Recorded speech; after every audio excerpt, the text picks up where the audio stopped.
a minute here. Hopefully the puppy, yes, she is. She's making an appearance right now. All right, and look, she's wearing her Cowboys gear.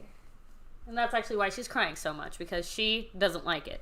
She doesn't like wearing clothes. But with that said, guys, cute puppy aside, all fun and good, we're here to talk Cowboys. And so let me go ahead and introduce the better half of SoFlo Cowboys. So thank you so much for joining us here. Why don't you go ahead and introduce yourself, let everybody know a little bit about you, your channel, what you and your husband do over there. Hi guys, Cowboys Nation. I am Nisha. I am one half of SoFlo Cowboys. Like she said, the better half. Don't let my husband hear that. Just a little background. I'm going to say it. I am a Cowboys fan by marriage. So that's a good thing. Don't worry. It's a good thing. You guys can find us on YouTube under SoFlo Cowboys. You can find us on Twitter, Facebook, and Instagram. We do a lot of breakdowns of games. So make sure you guys check us out. We would love to hear from you guys and love to see what you guys have to think.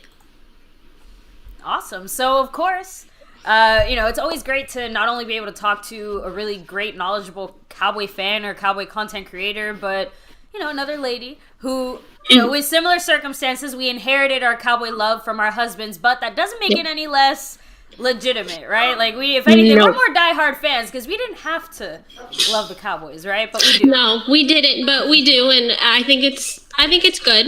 I mean, I'm glad. If it wasn't for him, I probably would have been a 49ers fan. I'm from California, but I'm glad I went on this way and not the other way. Yes, you definitely went with the better choice. So speaking of better choices, and I mean, I'm not sure if I would say it's better or not, but obviously we want to kind of start with some of the bigger news that's out there right now. I know we were talking about it a little bit. Earl Thomas. I kind of want to get it out of the way before we talk, true Cowboys. So it's already started. Earl Thomas was released from the Ravens. And then the Cowboys yesterday had moved around some money and cleared up some cap space for this year. So now there's rumors, of course, there's talk that there is serious consideration from the Cowboys as far as actually trying to bring in Earl Thomas. I mean, what are your thoughts as far as, the Cowboys actually doing that? Would you like to see them do it? How do you think it will go? Personally, I would love to see Earl Thomas. I mean, we had this whole discussion with getting a Jamal Adams. We need a safety, aggressive safety, a playmaker safety back there. That's the difference. And I believe that will be the difference this year. Jamal Adams wanted way too much. The Jets wanted way too much. Now you have Earl Thomas out here. I mean, we weren't going to trade. They said they were either going to trade for him or release him. Cowboys are going to wait for him to release him. I think at a good price, I would take him. I mean, right now, the safety, I still feel like is up in the air. They're saying, we signed HaHa Clinton-Dix. They're saying Darren Thomas is having a better camp. So I think the safety position is still kind of up in the air, but I would want Earl Thomas. I'm 100% Earl Thomas. I'll take the little drama with him. He'll be fine. I mean, yeah, the Cowboys are usually known for dramatic players. But the price about Earl Thomas, I think, is a big point here. Whatever we offered before, we really lowballed that offer. That's why the Ravens were able to make the move that they did to get him, because they threw all that money at him. Obviously, I think he is in a different position, and it seems like one of the big reasons why he got into some issues with the Ravens is that he wasn't really meshing with the team. So as far as drama, I'm hopeful that because he actually wanted to be a Cowboy and has passion and love for the Cowboys, that maybe we'll avoid some of that if we do bring him in. But the biggest point is, as much as I might not personally want him because I have concerns that he might be a locker room cancer type of thing, I think his talent might outweigh any potential harm that comes from that, because we already, one thing we haven't heard from the entire training camp, we've heard about the defensive line and the offense and the linebackers, but they've been real quiet about the safeties completely. So it makes you wonder, is something going on? Or, if they do bring in Earl Thomas, is it because they weren't happy with what they had? So, but, we're pretty much on the same page as that. So I don't really want to touch on Earl Thomas too much. Let me see. But yeah, and of course the biggest thing is that the Ravens couldn't find anyone to trade for him anyway. So I guess real quick to bounce it back to you one last time. I mean, what are your concerns if Earl Thomas were to come into the building? The only concern let's see, how do I word this? My only concern is I'm trying to figure out how I would say. I want Earl Thomas because I know he'll make that difference, but I also don't want the little bit of drama he comes, but I also don't want him to hinder, like with Xavier Woods and all these players we have, and now you bring in him that starts, and then now you have all these players like Xavier Woods that's been actually doing great, and then it kind of hinders, kind of like if you think about the tight end position when we had Blake Jarwin doing great, and then you brought back in Jason Witt, and it kind of hindered a little bit of that. I don't know if that, I think that's just a me thing, really, but I even his little bit of drama, I think, like you said, he wanted to play for the Cowboys. He likes the Cowboys. Like, he grew up in Texas, played in Texas. Like, that's his thing. I think that might take a step back, especially now. Also, he's not getting the money from the Ravens. They're going to go after all that and take that away. Yeah, for sure. I know that they're already kind of about to kick off that legal battle where the Ravens don't want to pay him. The NFLPA is going to do their thing. And again, Earl Thomas even wanted to be a Cowboy, but we still had Jason Garrett. So I think that says a lot, because I don't know about you, but I think that some of the coaching changes we've made will also help deal with some of, hopefully, the Earl Thomas drama, because I think we have better coaches now. We do have better coaches. I think so, too. I don't think Mike Nolan's going to put up with a lot of that. Yeah, so, and I know right now that there's some reports, right, that the Cowboys are not happy with HaHa Clinton-Dix.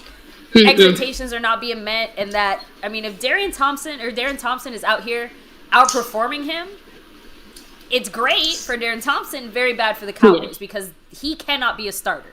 So it makes the need for a safety, I think, a little bit more urgent. So again, fingers crossed that, between our new coaches and everything else, if that is the move the Cowboys choose to make, that it works out really good for us, because if not, it can kind of be the beginning of bad things happening. But it feels like the beginning of the end of bad things happening to us was when we kind of transitioned from Garrett into McCarthy, some of the new coaching changes. And obviously McCarthy's like the tip of the iceberg, but he's the biggest, no pun intended, guy that we have brought in. So what are your thoughts so far on basically the transition, going from Jason Garrett to McCarthy, and obviously the coaches that he's brought in as we basically revamp this team?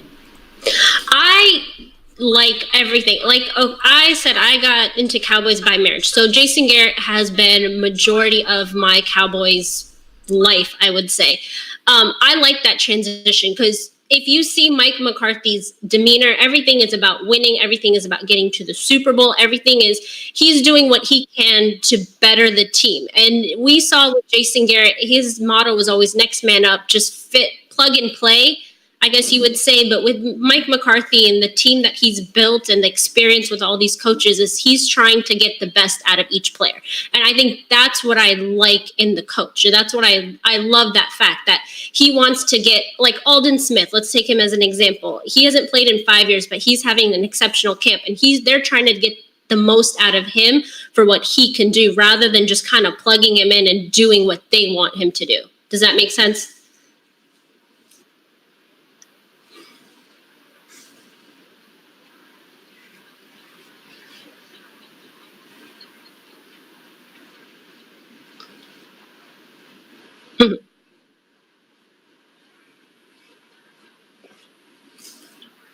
Right.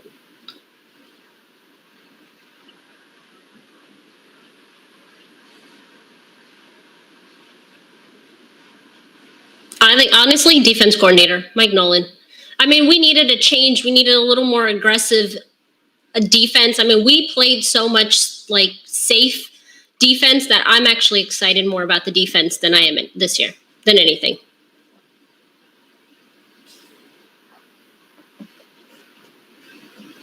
Yeah. Mm-hmm.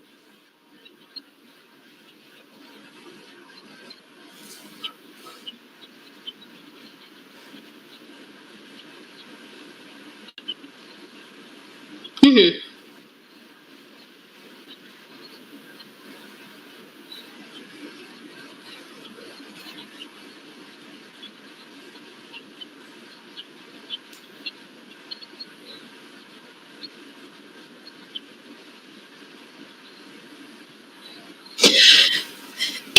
It's not, and you're getting different looks and you're practicing. I mean, with the Rams, you saw him. He did a lot of different things. Like Cowboys, we just didn't do anything. It's just kick off, punt, like we didn't do anything spectacular. And that's what I'm actually excited about too. I didn't even think about that too, but special teams, there's going to be so much. CeeDee Lamb, I mean, we did that when Des Bryant came back, and I think CeeDee Lamb will be excellent back there. It's a different playmaker back there too.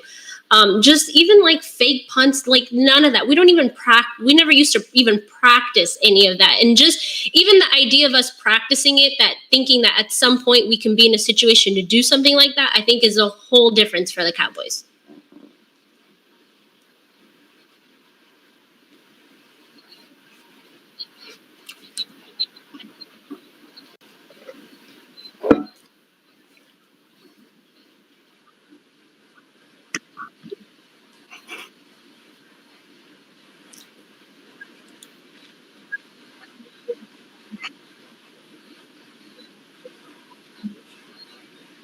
Yes.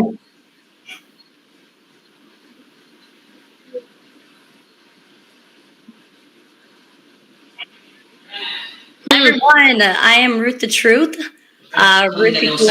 I started working with sports. I think there's no. Can you hear me? Okay, yeah. We're good? We couldn't hear. Okay. Okay, let me try to exit these extra boxes out just in case. My name is Ruth the Truth. I started with Sports Talk Florida back in 2018, and I've been obsessed with the Dallas Cowboys since I was about 7, 8 years old.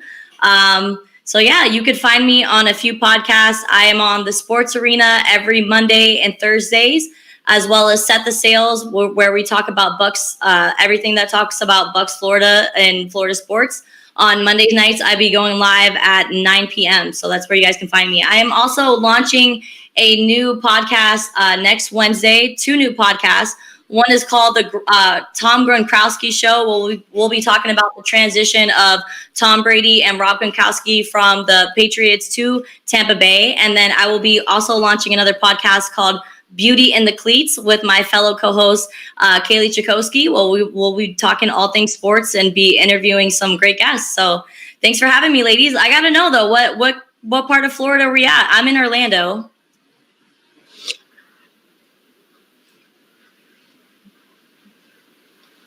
We're in South Florida, yeah. Awesome.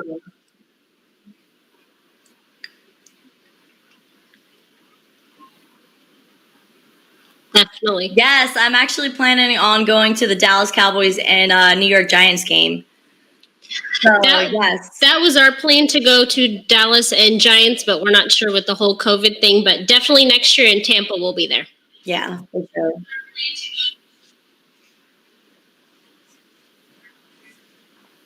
So, I was family and YouTube, we can't hear them. You still can't? We can't hear her.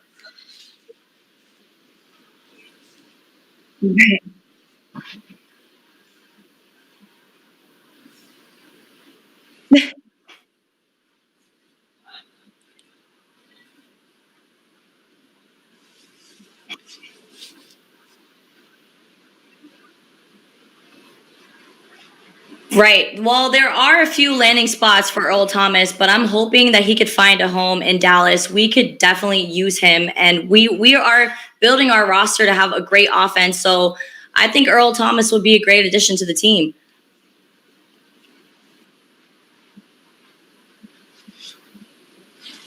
Hey, sorry to interrupt, but my Cowboys family, the chat's still going off. You don't have any sound. They can hear us, but they can't hear you. Oh no. Really? Okay, there we go. Okay, I am so sorry about that. It looks like my mic was off. There we go. Okay, yeah, so it looks like my mic was off. We're all set here, and thank you so much to Cowboys fan 91 with the $4 holla letting us know that I have been talking just to you two ladies this whole time here. So sorry about that again. Unfortunately, we had some other family stuff happen in the background here, but there we go. We're all set. So now that everyone can hear me, what are your concerns? Do you have any concerns at all as far as some of the attitude problems Earl Thomas might bring to the Cowboys, though? I mean, that's always a concern because you worry about confliction between teammates, between coaches. So I would hope that Earl Thomas could keep it in place. But he is a veteran and he brings a lot of. He's been in the game for a while, so he's got a lot to say. And I'm hoping that he could use his voice in a positive way to influence these other rookies around him. And I mean, the Cowboys have lost a lot of defensive keys, so a veteran safety will definitely be in our best interest. No, for sure. Again, safety definitely seems to be the weakest link as far as the defense because, like I was telling SoFlo Cowboys earlier, we've heard about the defensive line, we've heard about the linebackers, we've heard about the cornerbacks, we've heard about the whole offense, but they haven't really talked about the safeties. And today there's been apparently some talk that Clinton-Dix wasn't measuring up to what the Cowboys expected him to be and that Thompson was actually outperforming him. And as much as that's great for Thompson and great for us, he's not exactly starter material. So it makes a lot more sense that the Cowboys might consider bringing in Earl Thomas. So yeah. Now let's go ahead, jump into, there we go, and appreciate everybody in the chat. And by the way, guys, yes, the links for all these channels are in the description. You guys can also follow us on Twitter at MyCowboysFamily, at Root the Truth. I know SoFlo Cowboys has not only their own channel page, their own individual ones as well, but all of it's on Twitter right here in the link too, so make sure to check it out. Let's go. Roll back. We were talking about the coaches and the transition from Jason Garrett to Mike McCarthy. Some of the other coaching changes that have been made. Again, SoFlo Cowboys had mentioned she is super excited about Mike Nolan and what he's able to do for our defense. I am known for special teams. Again, Dan Bailey used to be my guy. That was the first jersey I ever bought, actually, Dan Bailey's jersey. Because I could not, I love Dan Bailey. I loved special teams. Special teams is my thing. So, Root the Truth, what are you excited about as far as the transition, from Jason Garrett to McCarthy and what McCarthy's doing, and of course, some of the coaches that he's brought in under him as well? I'm very, very excited to see what Mike McCarthy is going to do with our offense. I know while he was in Green Bay, he was a big passing coach. He had the great arm of Aaron Rodgers, and they made a lot of plays happen throwing the ball downfield. And I feel like Dak Prescott is a perfect key that will fit into the offense that Mike McCarthy will bring on board.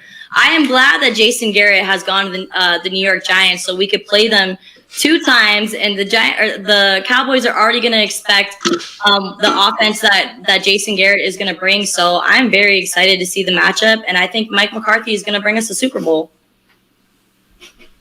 I mean, hey, it's. I know the joke is that this is going to be the COVID Lombardi, right? I know I've heard that a few times. You know, I like that. I'll take it. I'll take and anything that ends in Lombardi. Ladies, it's going to be in Tampa. Listen, any Super Bowl is a win for us, whether we got it through COVID or not. I'll take it. So, and of course, COVID presents a few challenges as far as, I believe, players and personnel. And the good thing is we started it off on the right foot in the draft. I mean, talk about an A++ draft. CeeDee Lamb already off the charts. Trayvon Diggs, Neville Gallimore, Reggie Robinson. All of our picks, I think, were not just big and impactful, but you're seeing them do things actively in these limited practices that we are having beforehand. So what are your thoughts as far as how the draft actually went, some of the draft picks that we made, and what your expectations are for some of our draft picks since you're seeing them in pretty significant roles this year? So let's, like you said, the draft was A++. CeeDee Lamb, Trayvon Diggs, Bradley, and I. If you look at camp, each one of our draft picks is making an impact. Bradley and I is having a good one. They even said Ben DiNucci. He was even having a good practice. I don't know. I don't know. With 2020 being such a crazy year, I'm so happy that our draft this year was excellent. Our players are excellent. I mean, you've seen a few times with even when we drafted Tristan Hill, he had a slow start. But this year, I love that all our draft picks, Neville Gallimore, all of them have been doing excellent. There's not one that's kind of slacking off. I think all of them have really hit it and gone far with it. No, for sure. And I mean, obviously, like you said, even guys like Ben DiNucci are able to get their names kind of out there in camp, which is not something you hear.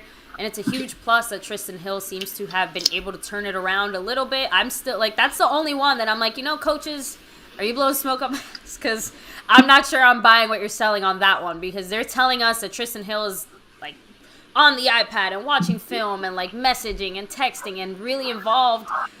And at least a few interviews that we've seen from him, even the last one he did, it seemed like he wanted to be anywhere but there. So that's why, like, this training camp for sure has been the strangest as far as evaluating our draft picks or even some of our younger talent. But Root the Truth, what are your thoughts as far as how our draft went?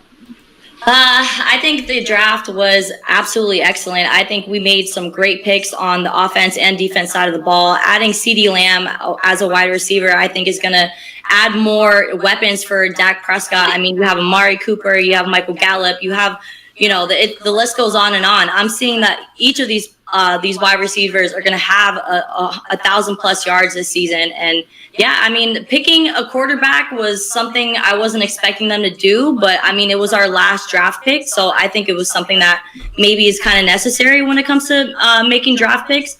But yeah, I mean, I'm glad to hear that these rookies are making an impact during training camp. So, and I guess it's hard to not want to pick CeeDee Lamb, but outside of CeeDee Lamb, who do you think out of all these picks could have the biggest impact? Because right now, the way things are set up, Trayvon Diggs or Reggie Robinson would be my personal choice, just because obviously Trayvon Diggs I think will eventually end up as a starter at cornerback. And for me, Reggie Robinson, again, goes back to special teams. Like, that is what he's about. That is what he does. That is his specialty. I can't wait to see him, do it. But for me, those two guys would be my pick outside of CeeDee Lamb. So what about you guys? I would agree with you. I think Trayvon Diggs is probably the number one person other than CeeDee Lamb that I'm excited about. But now that with this Gerald McCoy gone and the change in the defense, I'm actually kind of seeing if Neville Gallimore, like, he's kind of exciting me a little bit to see if he's going to make a big impact on the defense this year.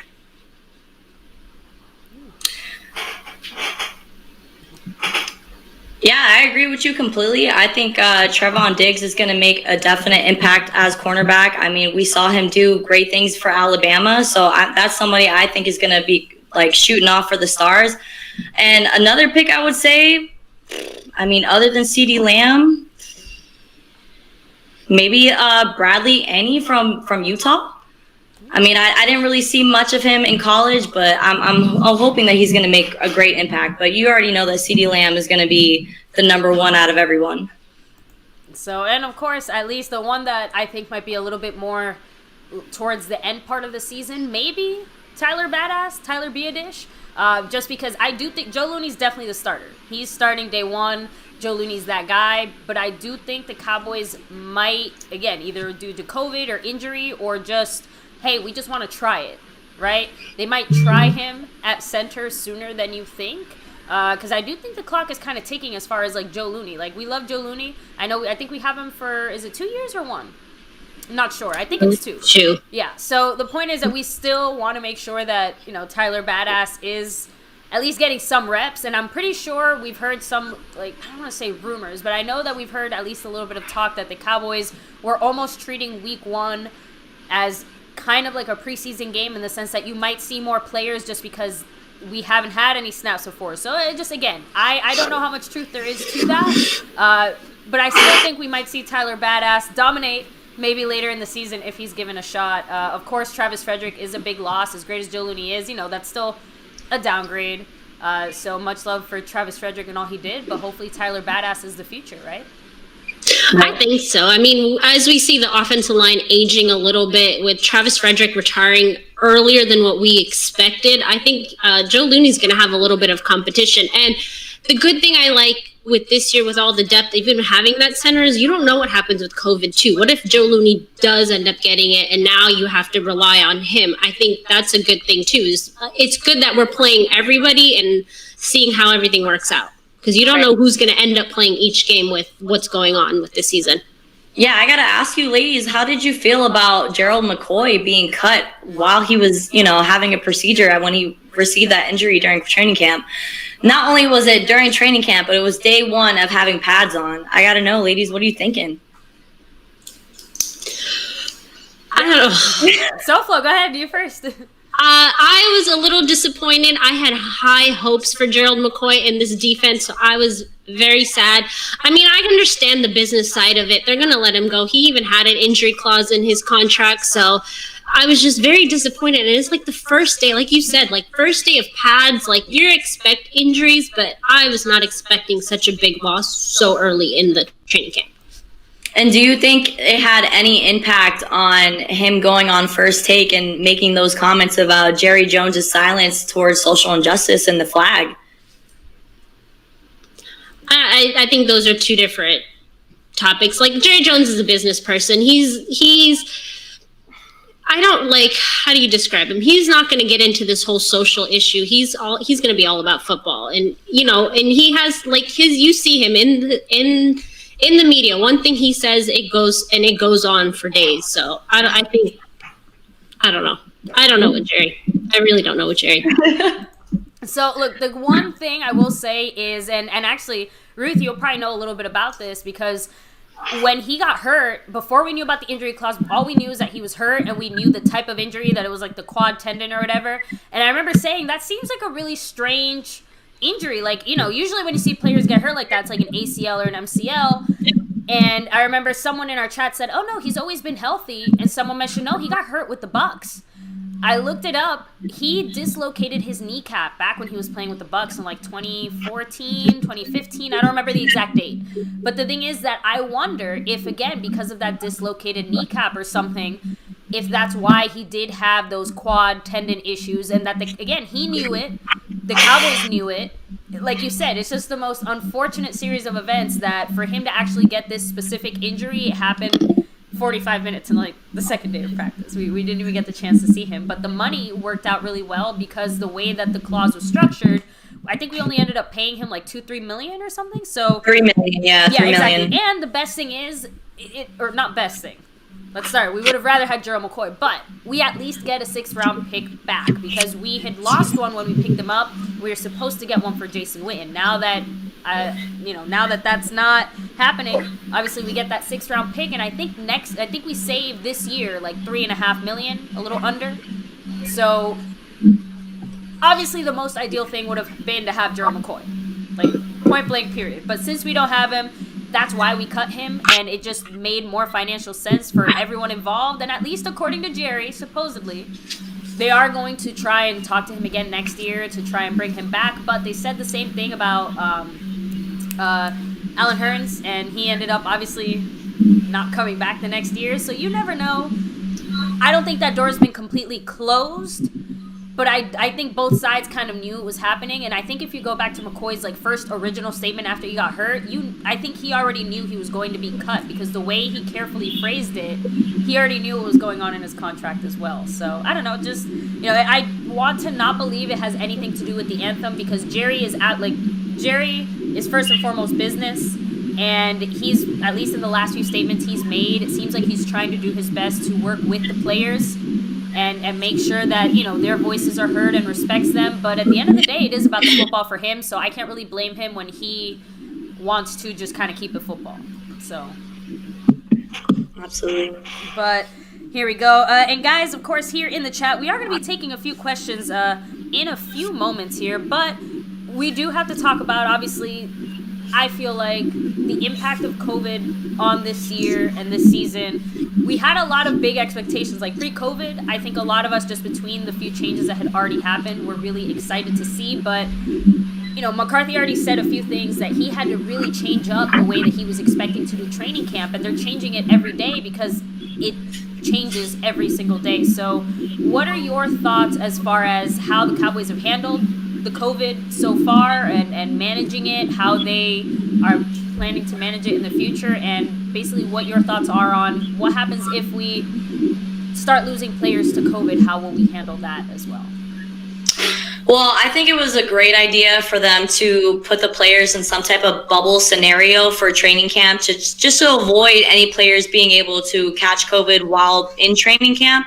And I honestly think that it's going to end up having to be a scenario like that because we have other leagues like the NBA, NHL, WNBA that are successful with this bubble scenario. And I know that people are saying, like, how are they going to bubble, 180 people for one team? I mean, they got to figure it out. And the NFL has, they have the money to make it happen. And if they want to have a thorough, successful season where they're not going to have to cut the season short, I think it may just have to be a type of bubble, some type of bubble, maybe a bubble within the division, and the players play, or the teams play all the teams within the division before they, go into other divisions.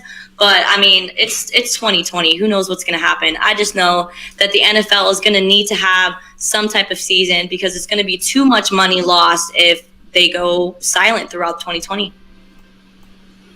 I agree. So I believe we do need the bubble, but I also believe like Jerry's been doing such a good job, at least as far as Cowboys have. I mean, the players are kind of self-bubbling themselves, staying at the hotel. If you see like Jerry's comments with his natural airflow already in AT&T Stadium, I think we need to just continue doing what we're doing as far as everybody staying safe, staying in that bubble. I mean, you see the NBA. NBA created a whole bubble itself, and it's actually been working out. I just think Jerry's going to do the best of his ability, because he is not going to lose money in that AT&T Stadium that he built, so grand. Like he's going to want fans, and I think we all want fans, and we want the season to continue.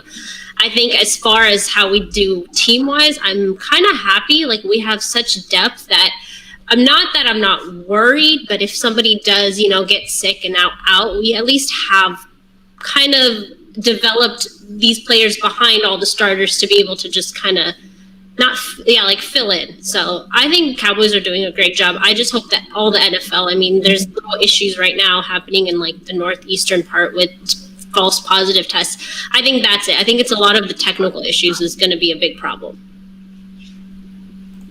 Yeah, dealing with any kind of technical issue when we're dealing with all the other issues is a lot.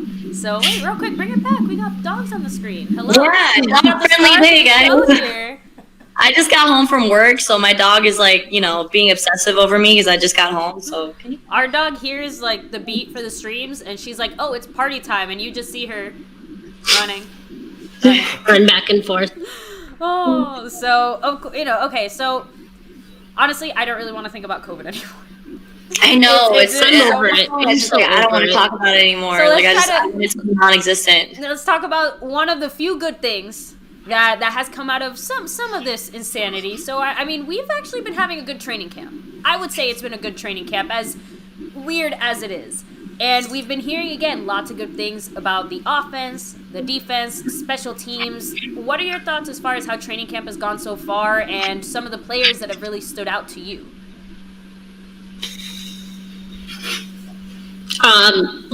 So training camp, I mean, like we said with Mike McCarthy, it's so difficult, and I think that we've been doing an amazing job. I just want to talk about something that I'm still upset about, and I think I'm going to always be upset about, is not having preseason.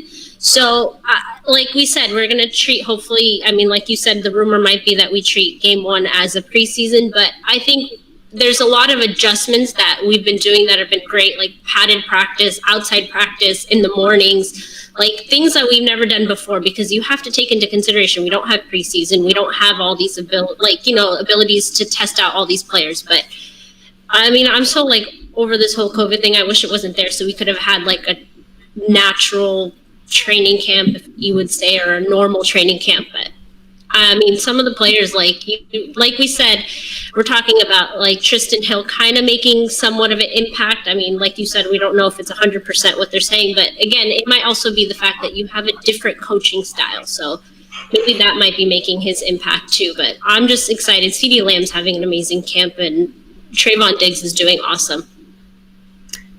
I've watched a few of the interviews with Mike McCarthy when he's discussing training camp, and it seems very positive, and it seems like everybody's kind of building some great chemistry, especially with all the rookies coming in. There has been a few injuries that have been kind of mind-boggling with losing McCoy and things like that, but overall, I think the Cowboys are doing a very successful job with building, with new players, new coaching staff, everything is really, really new for them, and I think, from what we're seeing from the outside standpoint, they're doing a really good job building chemistry with one another. And Dak Prescott, he looks hot. He looks really good. Yeah, no, I know today, I think he had, they said he had one of his best practices, that he threw like a 35-yard pass, a 30-yard pass, Gallup, and fantastic times. Yeah. I hate to hop on the CD Lamb hype train once again, but I don't think everyone knew CD Lamb was about that, but I don't think anyone expected him to look so good. Like even pretty much all the interviews, even the coaches, Dak, like they've all said they're surprised at how natural he looks, how quickly he's picking things up. Like he just, even I think Michael Gallup actually mentioned it too, that he has this maturity that you wouldn't expect him to have, not because he's so mature, but just the way he handles himself on the field. He doesn't look like a rookie.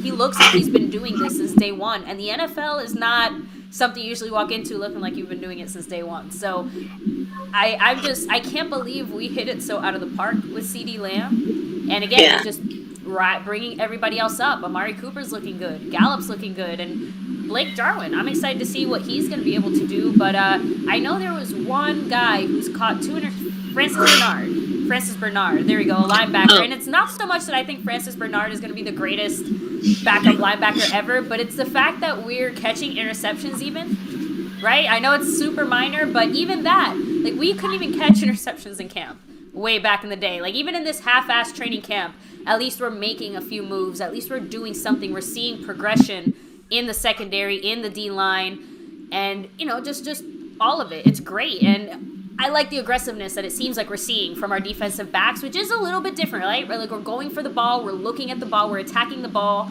It's not the same old repetitive schemes that we were doing before. So change is the name of the game. It's only one thing we've been hearing throughout the entire camp, which is great. So, of course, I also think that Dak Prescott is going to be playing with a chip on his shoulder this season, which I feel like he's gonna knock it out the park, because he wants that contract. He wants to get paid. He wants to show to the organization that he is worth the money and the contract that he wants and deserves. I mean, I believe that the contract that they offered him, the 5-year contract for, I believe, I can't remember the dollar amount, but I mean, I thought it was a pretty good contract. So I think this year is going to be him setting the standards for, the contract that he wants to sign.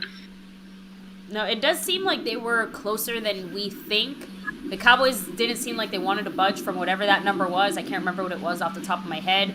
But it was a 5-year deal. And Dak supposedly last minute called up to try and take it. He was going to say sure. Again, I'm hopeful that Dak maybe makes some agent changes and that the Cowboys will just finally give him a little extra, right? I don't think it's going to take too much more to get Dak on board either. But I do think he's playing with the chip on his shoulder, because let's be real, how many actual Cowboy fans have this weird hate for Dak Prescott that I can't understand? You can criticize him. He has faults, but I don't think he's as bad as some fans truly think he is. I think people forget that his rookie year, he won 11 straight games in a row after coming in for Tony Romo. I think a lot of people forget that. And I think him and Zeke play with a chip on their shoulder, especially with Zeke, when people were saying that he was not, I think there was one of the NFL analysts had said that he was not even a top 10 quarterback. And I mean, he took to Twitter on that one. So I know that this season is going to be him proving the doubters wrong. I mean, Dak has played exceptional since he's come into the league, and I think Cowboys will sign him. I think the whole deal was the 4 to 5 year, which, like Dak said, he wants to be a Cowboys for life. So a 5-year deal is probably what he wants. I think a lot of it has to do with having his agent behind him, wanting more money, which was what they do. But I mean, Dak has proved so much in the 4 years that he's already been here. Every year he gets better and better. I think Jerry Jones is going to pay him. They want to pay him. But if you've seen historically, all the contracts that Cowboys tend to do are 5 years and above. They're not going less than 5 years. So I think that was the only issue. I think his agent wants 4 years. Cowboys want 5 years. But I think Dak always plays with a chip on his shoulder. They always doubt him, and I don't know why. I just don't know why. He's an exceptional player. He always tends to prove himself. Yeah, and I mean, he's had a tough year with losing his older brother back in February. I think that maybe had a little to play with, his contract decision and maybe where his head at with the whole situation. But I pray for the guy every day. No, and obviously I can't imagine what that's like. And you saw his other brother, Tad, like he said, oh, hell no, because a lot of people were running Dak's name through the mud, and we did see him kind of get a little more publicly involved. And you have to imagine, like, damn, it must hurt. It's been 4+ years of having to hear the same honestly baseless narrative that Dak Prescott isn't a good quarterback, that he isn't this and isn't that, and that he somehow doesn't deserve to get paid similarly to other quarterbacks around that same level. So, you know, it does feel kind of like a big old crap storm in 2020 hit and combined to make it so that Dak didn't end up with us long term. But the number one thing is that Dak still wants to be here long term. The Cowboys still want him here long term. And number one, most importantly, Mike McCarthy wants him here long term too. Mike McCarthy has been singing Dak's praises, which is the thing I don't understand. If anyone knows what a good quarterback could possibly look like, I'm going to trust Mike McCarthy. Absolutely. Just throwing it out there. So, again, of course, you know, lots of fun things here. Much love, Tavis Banks. Yeah, you know, the Joneses do have a way of selling us this beautiful dream about the Cowboys, and every year we can't help but buy it. But I want to talk about, to kind of wrap things up, the future. So we talked about it a little bit with Dak Prescott, but, you know, Mike McCarthy's here for 5 years. We're hopeful Dak will also be here for 5 years. We've made a lot of other moves to get, you know, long-term, solid, what I feel like is generational talent too, between, you know, signing some offensive line guys, Zach Martin, La'el Collins, we have Tank, we have Jalen Smith, LVE, like, we have so many pieces. Zeke, of course, Amari Cooper. I mean, I feel like the more I go on, I'm talking about like a Pro Bowl team, but realistically speaking, what does the future hold for this Dallas Cowboy team beyond the insanity of 2020? Super Bowl champs. They need to make it happen. It's been, 20 plus years since we've made it to the Super Bowl, so it's make or break it at this point. I think we need to shut the hate down. I mean, with Mike McCarthy holding the reins and Jason Garrett finally leaving, with everybody saying that it was all Jason's fault, I think this is going to be our breakout year, and I'm very excited to be a Dallas Cowboys fan. Absolutely. I'm excited for this season. I'm excited for the future seasons. I think Mike McCarthy is such a breath of fresh air that I think with Jason Garrett for so many years, now you have Mike McCarthy, you have another 5 years. I think it's going to be a whole different Cowboys team, the way the organization is run. I think Jerry Jones, I hope he takes a little bit step back and Mike McCarthy really has his hands on this team and we go further and of course win the Super Bowl. And not just one, maybe like 3. I would hope all 5 with Mike McCarthy, but wishful thinking. I gotta know, ladies, what is your thoughts on the relationship between Mike McCarthy and the difference of what it might have been with Jason Garrett when it comes to Jerry Jones? I think Jason Garrett was a yes man. I think, to be honest, I believe he was a yes man. That's why Jerry Jones kept him around for so long, because he got to hold that. But then I think at some point Jerry just realized that, listen, I have to take a step back. And you see a lot of the transition and the business aspect, you see Stephen Jones is kind of taking his hand in it, because a lot of times we would go for these players. We would have paid everything in this kitchen sink for like Jamal Adams. But I think now that Jerry Jones and with Stephen Jones taking over and now they went with a different coach and Mike McCarthy, I think that relationship's going to be good. And I think hopefully it will be fruitful for the next 5 years. I think Jerry Jones is a surprisingly emotional businessman, because he is a brilliant businessman, right? He makes all these moves, but he gets really emotionally attached to certain people or certain players. And I think Jason Garrett was like a son to him, like, no lie. It was a close family bond. I mean, his dad worked for the organization for such a long time. Jason Garrett was basically like brought up and raised in that culture. He was with the Cowboys way back when they won those Super Bowls. Yeah. So Jason Garrett feels like a baby Dallas Cowboy 90s.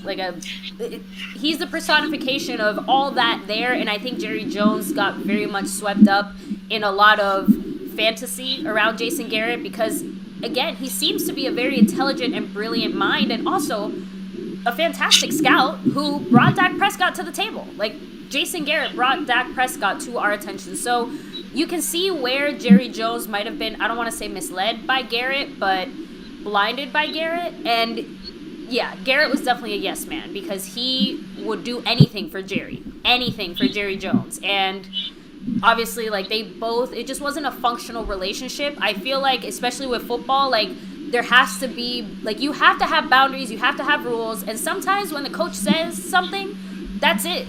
Like, his word is law. And I feel like Jerry undermined Jason Garrett in a lot of ways, and you cannot respect, at the end of the day, fully a coach like that when someone above him is disrespecting him. I know it seems like a little weird because I don't think it's so much about respect, but I don't see how Jason Garrett ever was able to have the team be his. And it feels like from day one, Mike McCarthy is having those boundaries. If there are any issues, they're definitely keeping it behind the scenes at least, which is great. But I do feel like Mike McCarthy has taken a different control of this team and definitely said it is my way or the highway. And you can kind of rewind almost to, it would have been what Bill Parcells wanted to do and was not allowed to do. Because at that time, Jerry Jones wasn't ready to let it go of control. I think Stephen Jones is definitely a lot more open to allowing the football people do the football and letting them handle maybe the contract money side of things. Yeah, So, I agree. completely agree. and I'm starting to ask people questions. I wanted to know what people had to ask us. And of course, one of the first ones was record predictions. So assuming COVID doesn't shut down the season, what are your record predictions for the Dallas Cowboys this season, this year so far? 12-4. I want to say 11-5. I want to say 12-4. Between 11-5, 12-4, but 12-4. Yeah. I think worst case scenario. I just know in week 5 we need to beat Green Bay. Yeah, that one's got to be personal. I think Yes. worst case scenario we're looking at 10-6 because I'm trying to throw all the unpredictability out here, right? But just go back last year. If we would have kicked 1 field goal, 2 field goals, and gotten it, those are 2 extra wins. So I don't see there's any way we go less than 10. I'm pretty optimistic we could go even as high as, let's go back to 2016 and go 13-3 again. I think this team could absolutely do that. Obviously, the COVID factor maybe could come into play for us in a good way. You never know. I don't want that, but I mean, I'm going to go higher. Like you said, as you were saying, if we had made 1 or 2 kicks here and there, I think that is going to be the factor in winning more games this year because, like you said, special teams is completely different. Zerline's actually having a good camp as well. Like, he's making his kicks. CeeDee Lamb back there. I think those little things that we're cleaning up in the Cowboys that we probably didn't have the previous years are going to be that little factor for us to be like 12-4. there you go. So we do have another question here in the chat as well from DeLunatic. He said, question, ladies, on a scale of 1 to 10, 1 being the lowest, how confident are you in our secondary? That's a tough one for me because right now I gotta go with like a 6. I'm gonna say about a 7. I think they're having a decent camp, but again, if we can get Earl Thomas, we could go up to like about an 8-9.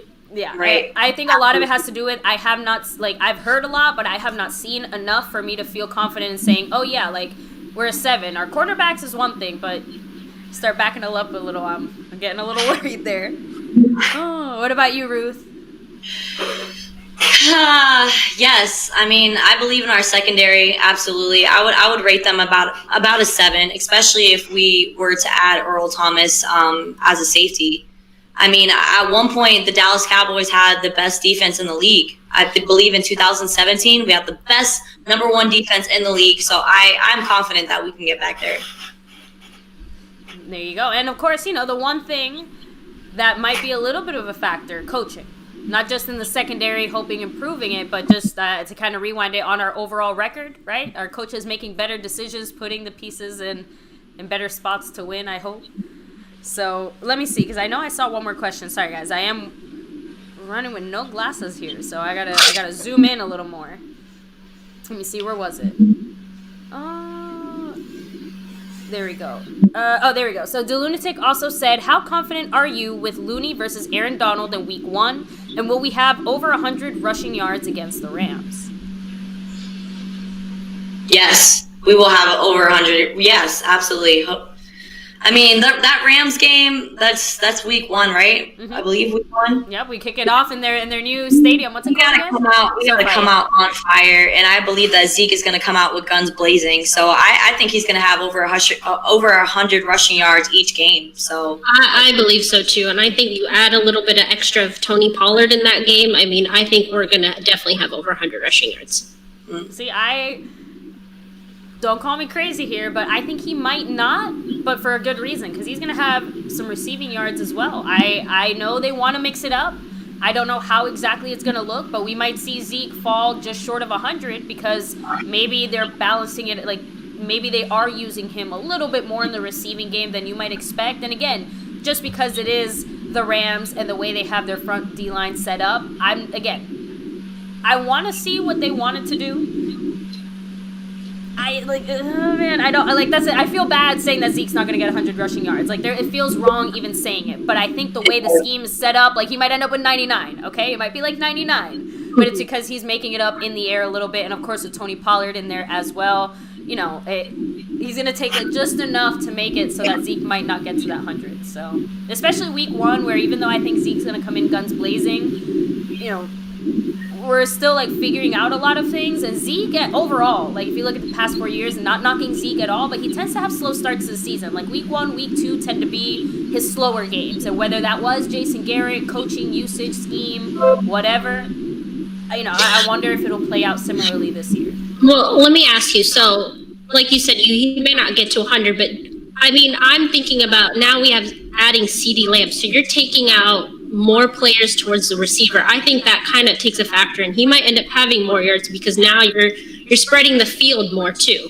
So even though he's been working on the receiving in the offseason, and Tony Pollard's is an excellent back in receiving as well, but I just think now you have all these players that, like he says, he's going to play with the chip on his shoulder, and people aren't going to probably watch him as more as now you have 3 pretty much number 1 receivers on the field. So I hope they like take all the people away from him and he goes straight. Like they're probably not going to stack the box as much as they probably would have in the previous years.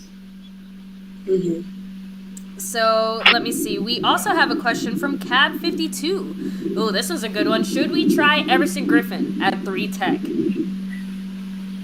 I mean, why? Look, at this point, I'm willing to try anything. If the Cowboys aren't going to make any additional moves, which I don't think they will, and I'm not really sure why they would, I'm open to any kind of creative gameplay that involves as many of our players as possible being used to the maximum of their ability. But I think Aldon Smith might make more sense. Just overall, the way that he plays, his skill set. I don't know. I think, actually, he did play nose tackle today. I forgot about that, didn't he? Yeah, so today you saw him as nose tackle with DeMarcus Lawrence and I believe Aldon Smith on the side. So like we talked about this previously before with the versatility that Mike McCarthy's bringing to the team with them playing all these different, I mean, I would be happy for him to play any position, but I think he's going to bring something. Wherever he plays, whether he's inside, outside, he's going to bring some sort of heat. Right, he's going to bring a lot of power for the pass rush. I'm a huge fan of Everson Griffin. I've been watching him for years, so I was really happy when we picked him up, and I think it's going to be it's going to bring some great intensity on the defensive side of the ball. No, for sure. And I know, I think obviously the plan is to have Tank and Aldon Smith on the outside. At least, you know, that was the original plan. But, you know, things change. I'm going to be interested to see how they end up moving things around. And, of course, I wonder if, again, I don't want to talk about Earl Thomas, but if we do bring in Earl Thomas, I wonder if that makes the Cowboys more comfortable with certain aspects of their D-line. Like, oh, okay, maybe we can leave it as is because we don't need that help as much up front. We got it a little more covered in the back now. So, obviously, Gerald McCoy was supposed to do. I don't want to think about it. For sure. If you had Earl Thomas, you could easily move around your defensive line because you have that little extra. You know, we couldn't do that in the previous years. With Jeff Heath, you didn't have that trust in the backfield like we would if we had Earl Thomas. Mm-hmm. So if we do get Earl Thomas, Jerry Jones, make it happen. If we do get Earl Thomas, I think that changes up how the defense line looks too. Yeah. Mr. Rice said that he thinks Xavier Woods will get sent to the airport packing if Earl Thomas comes in. So, well, I you know, obviously, yeah, I guess who is the odd guy out if Earl Thomas was brought in? I mean, to me, it would be HaHa Clinton-Dix, no? I think it would be HaHa Clinton-Dix. I think Xavier Woods would keep the starting position, and I think HaHa Clinton-Dix would be the one out. Yeah. So, because, I mean, he's not already, so far, he's not having the best camp. There's people like Darian Thompson that's out playing him, so. Yeah, and the good news is it's like a $2.25 million one-year deal, so, yeah, so even if we move on, I don't think it's going to be as bad of a hit. So, let me see, because I know I had one more question here. DeLunatic said, what type of game do you prefer?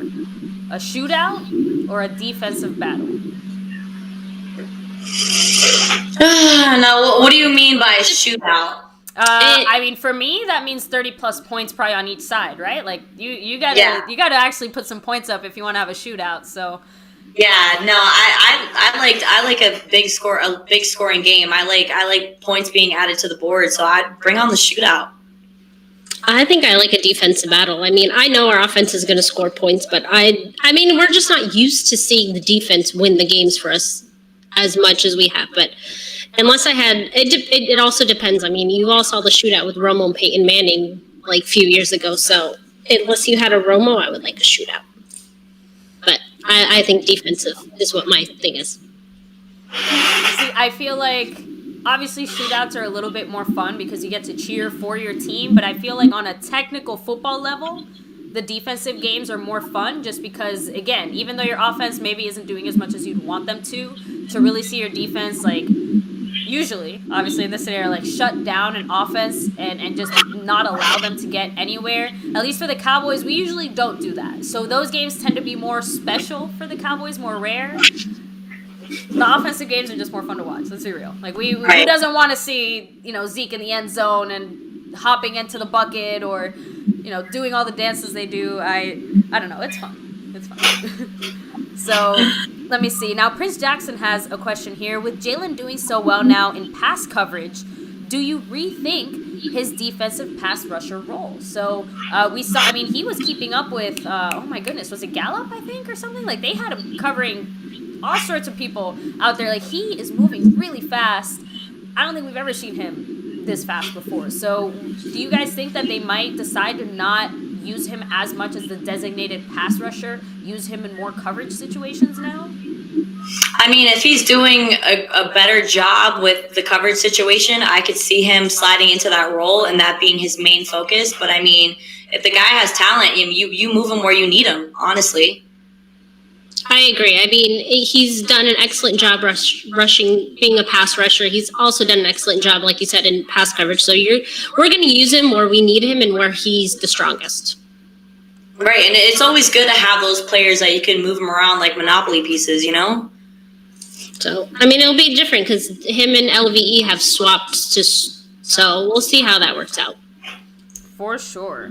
Now, I think Presley What are we, 3 weeks away from the season, ladies? 3 weeks as of today. That's right. The official, because for me, the football season doesn't start until the Cowboys play. That Thursday game's like the appetizer. I'm sorry. I know somebody sent me a question here. Presley Mitchell. I know his record prediction is 12-4, so he's with you, SoFlo Cowboys. He thinks we're gonna do great things this year. I mean, actually, we all think they're gonna do great things. We have no excuses. Hell yeah. So nobody can blame anything on Garrett right now. I know. Now, Uncle Charles, much love to him. He said, where do you rank our defense right now? So not just the secondary, defense overall. I guess we'll use that same scale of 1 to 10 that we used earlier, with 1 being the worst. Last year, I was very disappointed throughout the season with how defense was, on coverage and allowing long passes. So, I mean, I would rate them at like a 5 as of right now. But, I mean, we got to bring that intensity when the 2020 season starts. I would go with all the changes we've made, all the additions. I'm definitely going at least between a 6 and 7. I just think the one key is the safety position. I think that's just our one little weak end that we have. But I would say about a 6 or 7. I think we've made a lot of improvements, especially on the defensive line.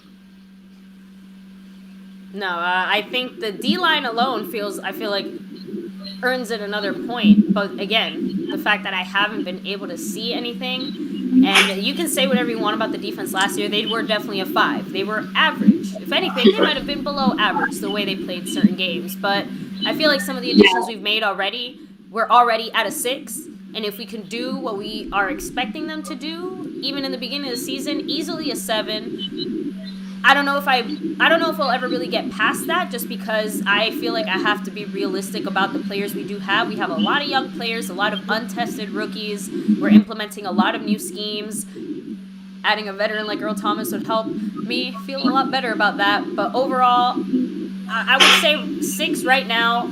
I think they could be a 7. But the 10 is the offense. Like the way the defense gets brought up is by the offense, because when hopefully our defense starts getting even 1 to 2 turnovers more than they had the last season before, our offense is going to be able to go turn around, capitalize on that, score, and it'll help make our defense more relevant too, because I feel like we're always just barely playing catch up to our offense every single year. Right. Absolutely. So, ladies, I got to know, what was a more disappointing loss, the Jets or the Bears last season? The Jets. No, the Jets. Oh my gosh, like, yes. I still like it. To me, I just pretend it didn't happen.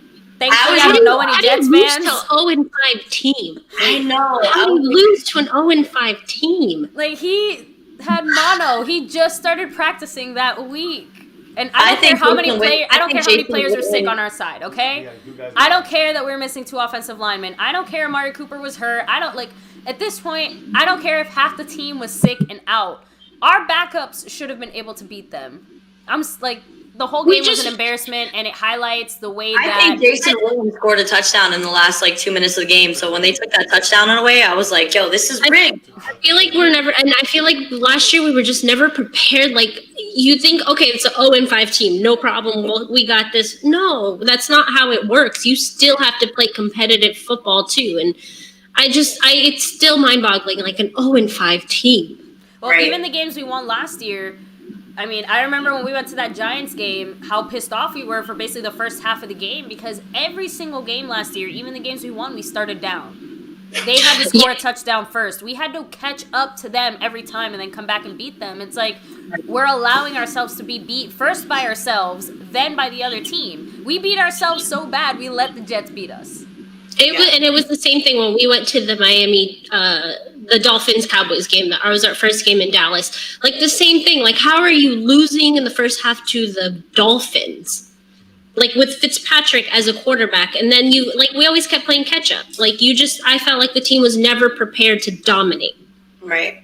Another game that drove me absolutely insane was that New England Patriots game when the ending score was 9-6. I was like, that was a pathetic performance by both teams, but I mean, there were so many instances where we could have won that game. So I was played really and out-coached in that game, even though we played a really inferior Patriots team that we had a shot at beating. We were right there. We had an absolute shot at beating. We should have won that game. So speaking of games, right? I think the Lunatics said Rams, Falcons, Seahawks, and Browns.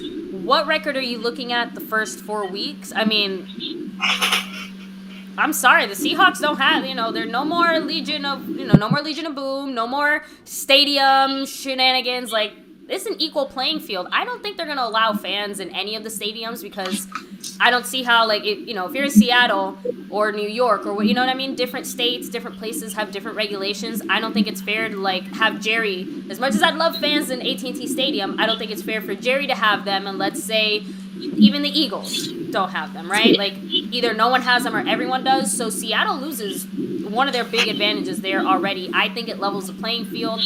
I don't see why we couldn't go 4-0. Yeah, I mean, 4-0 for sure. I mean, we beat the Seahawks already in the playoffs. Was it last year or the year before? So, I mean, I believe in 2 years ago. I believe in Russell Wilson and everything, but, I mean, like you said, without fans in the stadium, I think that's going to have an impact without their 12th man. Yeah, the Seahawks aren't going to be the same without the 12th man. I think any of the stadiums really aren't going to be the same without having the fans. So you're playing now talent versus talent. And I don't see why we wouldn't go 4-0 either. Yeah, especially against the Browns, please. If we lose to the Browns. Don't lose to the Browns. Hey, how about that? How about this? Just like Gerald McCoy, it feels like every year we have one fluke, right? Travis Frederick. We lose Zeke. Or this year was unfortunately Gerald McCoy. Like, I'm just saying, one year there's always one big event that happens where we're like, damn it, we lost XYZ. So, if we have to have that one game this season where we kind of flub it and have an off game, we look bad, we play bad, there's miscommunication, I'd rather it be the Browns than the Rams or the Falcons or the Seahawks. I'd still rather it not be any of those, though. Right. I see it most likely being the Rams game just because that's week 1, and with rookies having their first go-around at an actual NFL game, I mean, we might be shaking the rust off. I mean, not having a preseason is going to have an absolute impact on the NFL season this year. We're gonna be seeing some really crappy games week 1 and week 2. Yeah, I wouldn't be surprised week 1 and week 2. Because you don't have preseason to iron out those little wrinkles. You're going to have week 1 is going to be that. So as any Cowboys fans, we will always want to win. But, I mean, I think that would be a game that if we kind of had that little fluke, try to work it out, I can understand. You didn't have preseason. You didn't have a full training camp, any of these off-season workouts. So. Yeah, but Dak Prescott is going to bring – sorry. Having a phone call. Dak Prescott is going to bring the noise week 1 because with Jared Goff, getting higher. Oh, that's personal, and not just that, but you want to know who needs to take it personal. This guy deserves better money than me. Let me show you. No, but you know who needs to take it personal week 1? I'm sorry, but Tank, you talked a lot of crap for a man. You signed a check. Your ass did not cash. I think that's how Jerry says it, right? I think it's time for Tank to cash that check. So. He said a lot of things to the Rams that I think need to be paid up. And overall, I think this defense probably has a better shot than the previous defense did. But Tank specifically, I need to see him get involved. I need to see him in Jared Goff's face. Like, knock down, punch down, drag down. This has to be a dirty game. Like, I don't care if it's sloppy, but it's got to be a little dirty. I need to see that aggressiveness from the Dallas Cowboys that I don't think we've seen yet. Hopefully we start off the season with that energy, right? Not just those first 4 games, but start the whole season, start to finish that way. So let's go ahead and we'll take 2 more questions here. The Lunatic said, other than C, Dangerous Lamb, who catches fire this season on offense or defense? So CeeDee Lamb, we got to exclude him because obviously everyone's on the CeeDee Lamb hype train. We all know he's going to do great things, but I've said that I said last year I thought Michael Gallup would beat Amari Cooper in one stat. Not that he'd be number 1 receiver, but that he'd maybe have more yards than Cooper or maybe more overall touchdowns or receptions. In some category, I thought he would beat out Amari Cooper. I think injury-wise, he didn't quite get there, but he still had fantastic stats. But to me, Michael Gallup is going to be that guy, especially with Amari Cooper being one of the main focuses as well. I completely agree. You see everybody talking about CeeDee Lamb and Amari Cooper, but Michael Gallup kind of, even though we say we're going to have 3 1,000-yard receivers, I feel like he gets pushed back, and I think he's an excellent receiver. I think he's going to do great this year. I'm a huge Amari Cooper fan. I think the man has talent. His agility to go down the field and catch the ball with one hand. I mean, I'm a huge fan of Amari Cooper. So I see him making a great impact this season, having over 1,000 yards easy. No, for sure. And again, especially if his plantar fasciitis, there we go. As long as his plantar fasciitis isn't bothering him as much, it seems like he got the rest and relaxation he needed. I know he was one of the receivers that was working at Dak's house, on the field and stuff. And obviously throughout camp, we haven't heard anything as far as him having any lingering issues with that. So, full steam ahead for all 3 of our receivers. I guess who do you think reaches? Just a quick question for you guys. Who do you think gets to 1,000 yards first, though? Because I do think Amari Cooper will still get there first. Yeah, I think Amari Cooper, because he's number 1, he's going to be number 1 target. But I think Amari Cooper will get there first. But all 3 of them will. I mean, Michael Gallup is he's going to do amazing. CeeDee Lamb's already going to do amazing, and he's picking it up like nothing. But I agree. Amari Cooper. Yeah, Cooper, number 1 for sure. And of course, the final question, which I know we kind of touched on this already, but Mr. Wright said, we freed up all that money yesterday to make a move. Who do you think the target is? Because at least for me, I will say initially, my first thought when I saw that was, oh, we're saving that as COVID money. So we're going to keep that money to the side for the season, and if we lose anyone throughout the season, we'll make some moves, and then if we have money left over, oh, great, we roll it over till next year. But of course, then Earl Thomas, I'm still kind of 50-50 on that. I still think there's a good chance they at least try to bring him in, and there's a good chance that they do just kind of keep that money tucked away, maybe? What do you guys think? I was hoping that we were going to pick up Jamal Adams, and I was a little bummed that we didn't because I know that we need some rebuilding on the defensive side of the ball, especially in that safety position. But, I mean, Earl Thomas would be a great addition to the team, and if we have the money to pay the man, get that man paid. So I'm with you. I thought, same thing. We're freeing up money. You never know what's going to happen with the season. And then all of a sudden, Earl Thomas kind of news came out. So I'm hoping we use that money and pick up Earl Thomas. Yeah. I'm on the Earl Thomas train. Now, Uncle Charles did say, I know we touched on this earlier, but, you know, any concerns as far as his attitude and him coming into Dallas? I mean, I guess I'm definitely very concerned, but if the Cowboys do it, I mean, what are you going to do? I'm concerned, but then I also think because he wanted to always kind of play for the Dallas, even before he signed with the Ravens, he wanted to be a Cowboys. So I think a lot of that, if he does get signed, I think he's going to take that into consideration. Like, listen, this is where I want to be and this is where I want to stay. So I think he will be on his best behavior, and Jerry's not going to play that. I mean, even when, you know, let's bring it back to Michael Irving days. Even when, you know, Cowboys aren't on their best behavior, when they're bringing it and leaving it everything on the field, we'll deal with the noise. I mean, if we have to deal with, you know, some unnecessary, you know, attitude or talkage, as long as you're bringing it on the court or on the field, all power to you, buddy.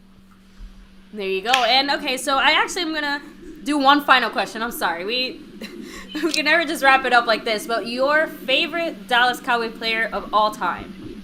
Tony Romo. Dennis Smith. Damn. Tony Romo is when I started being a Dallas Cowboys fan. Was when that era was going on. You know, I was all about Romo. I have like 2 of his jerseys, so he was definitely my best Cowboys player. What about your current favorite? Oh, so I mean, for me, it was like I said, Dan Bailey, and I know obviously it's a little tricky because he's still in the NFL, but he's with the Patriots now, right? I thought he was still with the Vikings. I think he's still with the Vikings. Yeah. Okay. So, but it's more because I have like football. Before I knew much about it, I think most people just kind of do assume like, oh, it's just big guys hitting each other, running the ball, whatever. And finding out the more intricate parts of special teams is how I got into football. Like, that was my introduction into appreciating the actual technical things that go into playing football and the hard work and I don't know, for me, it's like you said, you have a soft spot for Tony Romo. For me, Dan Bailey, I have a soft spot for him because he just happened to be our kicker when I started, you know, falling for the Dallas Cowboys. So, but current favorite right now, it's hard not to be a fan of Dak. I'm sorry. Dak, like, he was my second jersey purchase because the day we saw him, like week 1, I was like, nope, that's it. He is that guy.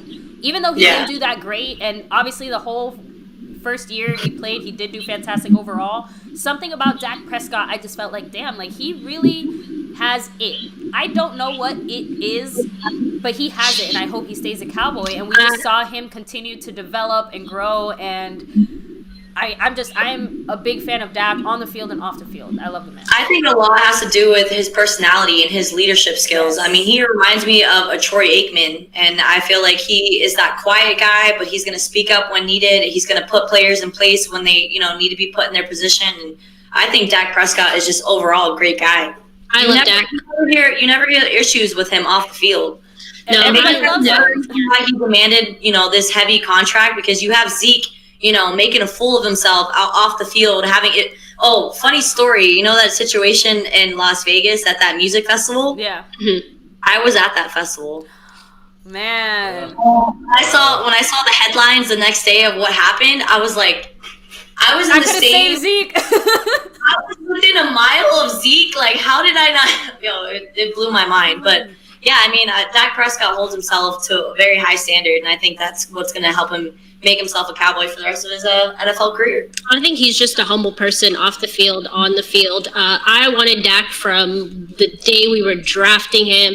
I was happy we passed up Paxton Lynch. I was happy we passed everybody. I wanted Dak. I think his personality just suits what we need in Cowboys. You need somebody that's going to be a leader, that's not dramatic, that's not soft. He just brings everything, and he's very competitive, and he's going to make everybody else competitive around him.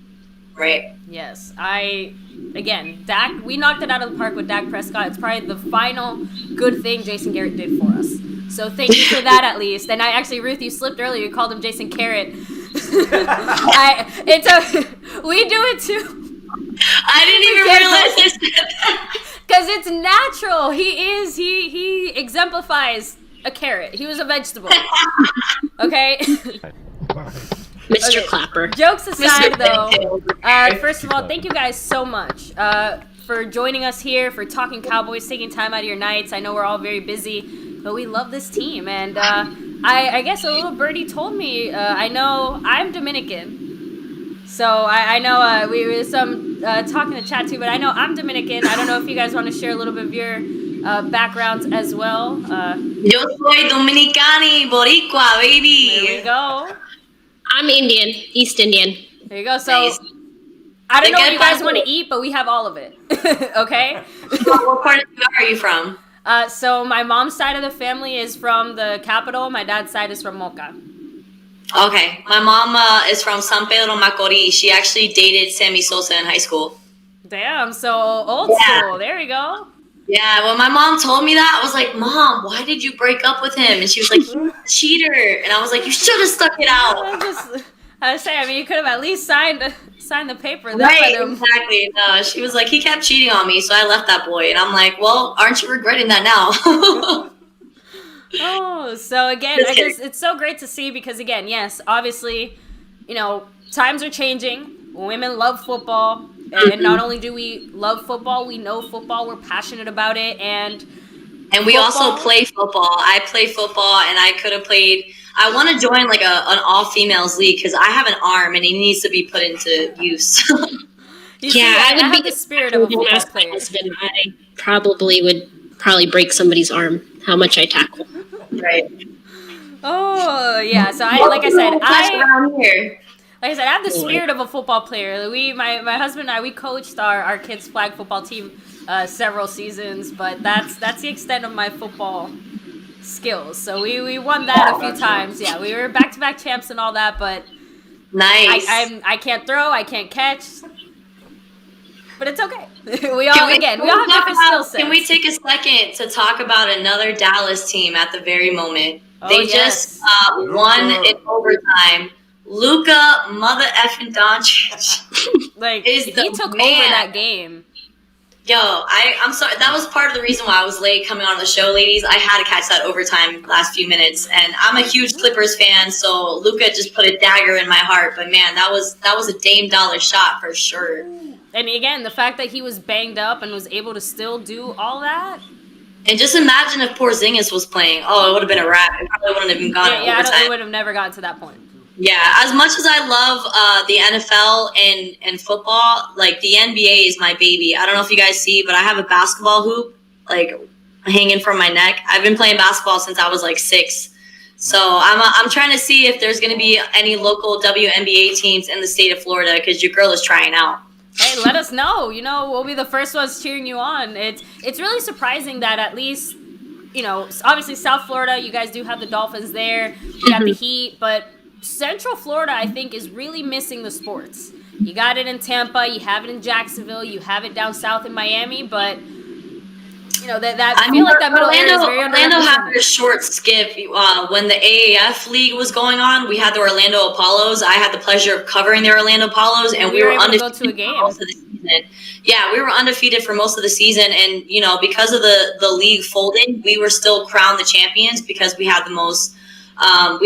Wins, but yeah, that was really exciting that was going on in Orlando, and I'm really sad that was very short-lived. So, but again, fingers crossed that at least our Dallas Cowboys can do what the Orlando Apollos couldn't, and obviously what the Dallas Cowboys of the past 20-something years couldn't do, which is, yes, not just an NFC championship game appearance, because to me, yeah, that's the minimum. That to me is the starting bar. We have to get there. We have to make it to the championship. So I feel like all of us have pretty, I don't want to say they're unrealistic expectations because the Cowboys, I mean, McCarthy said it. He's like, oh, Super Bowl or bust. It's like, what kind of a comment is that? Every year is Super Bowl or bust. What do you think we're doing here? Right. So, again, he's trying to bring a stronger mentality that he felt like Jason Garrett was lacking. So he's just, trying to put more words up there. Put some bass in his voice. Right, exactly. So say it with your chest. Say it with your chest. So, guys, you want to say bye? Oh, no, she's sleeping. So, with that said, guys, thank you so much for both of you. For, like I said, oh, yay, there we go. Thank you guys for having us. This is Zeus the Truth. Aw, yes, this is our little Asha. I feel like now I need to get a dog just to put her. Yes. Put her right here.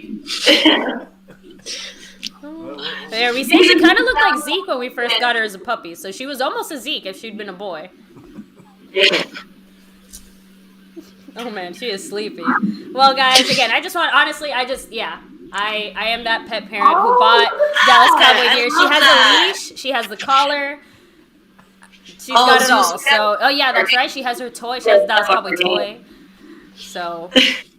But yeah, guys, anyway, thank you guys so much, both of you, for joining us tonight. Of course, the Ladies Roundtable is truly the epitome of reality. Because let's be real, so we keep it a little more realistic than some of our gentlemen fans. Because let's be real, they get caught up they get very emotional, right? They get in their feelings. Yeah. They, we like to talk about the facts and the logic here first. And of course, we're emotional fans as well because we're passionate. But, I cry every time we lose in the playoffs. But thank you guys so much. And I also got into a really bad bar fight over that Green Bay Packers game last year. It was really, really bad. Not last year, the year before that.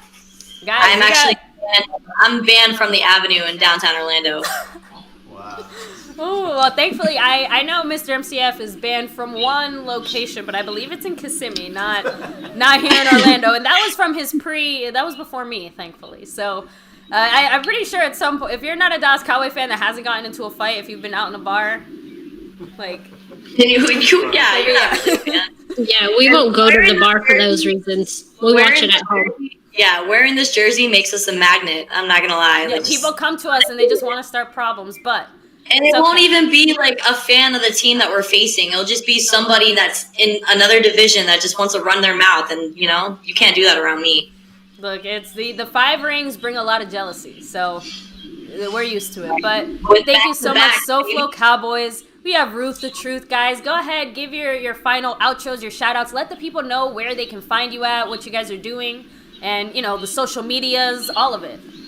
All right, so follow me on Twitter. I'm new to Twitter, but I'm starting to learn the whole back end of how the Twitter networking works. So follow me at Ruth the Truth with 4 H's at the end. I will be launching my 2 new podcasts next Wednesday. It's going to be the Tom Gronkowski Show, where we're going to be talking about the move from the Beantown to the Bay, and then Beauty and the Cleats will be debuting at 8 p.m. on all social media platforms. I am in the works of making a YouTube channel, so everybody can follow me on there. So yeah, big things happening. I'm going to be putting out about at least 5 episodes a week.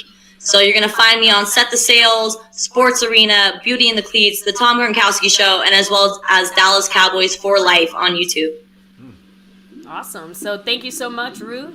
SoFlo Cowboys, why don't you let everybody know where they can find you as well? You guys can find us on YouTube, Twitter, Facebook, and Instagram as SouthFlow Cowboys. It is a channel with me and my husband talking all Cowboys, so make sure you guys follow us. Let us know what you guys think about the Cowboys. We love talking Cowboys. Of course. And I mean, I don't think I have to say you can find us here at MyCowboysFamily because you're pretty much watching it here, but you can find us here at MyCowboysFamily. We're live every night. We're actually going to be going live hopefully later tonight.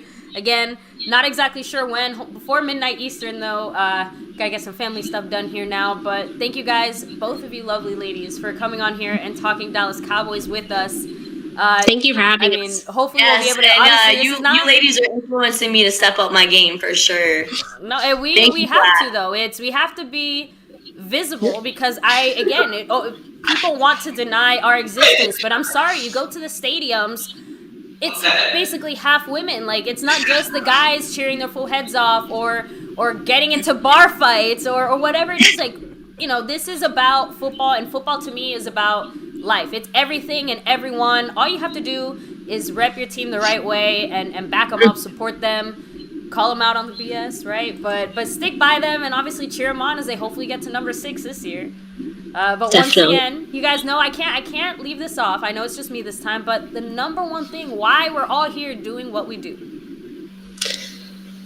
Go Cowboys! Let's go Cowboys! Go Cowboys! Yeah, see, unfortunately, baby. my husband has the bass to his voice. I was gonna scream, and I'm like, I'll screech out the speakers, so I won't. But we're going to go ahead and wrap things up here. To everyone in the chat, I hope you guys enjoyed it. Make sure to follow all of us here on Twitter, on Instagram, on YouTube, on Facebook, all the social media, because we're bringing you guys that hot content, informational, logical, smart, factual, and of course, lots of fun, guys. This team is going to be fun this year. I can't wait to see what they do. I can't wait to see what the great Dallas Cowboy content creators continue to put out there. And I know this is only the first of the conversations we're going to have with both of you here. So looking forward to chatting throughout the season with you guys. And, you know, we'll see you soon, hopefully, with another Lombardi in our hands. How about them Cowboys? Woo, you know it.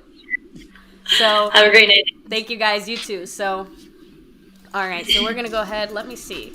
I'm usually not the one handling the technical stuff here, so give me a second. Am I pressing the right button? I don't think I am. There we go, guys. You see, you get to blunder along with me because Mr. MCF, he does all the computer stuff. I talk Cowboys here. Oh, that's right. We got to drop the beat. Did I drop it? Yes. I did it. There we go. 5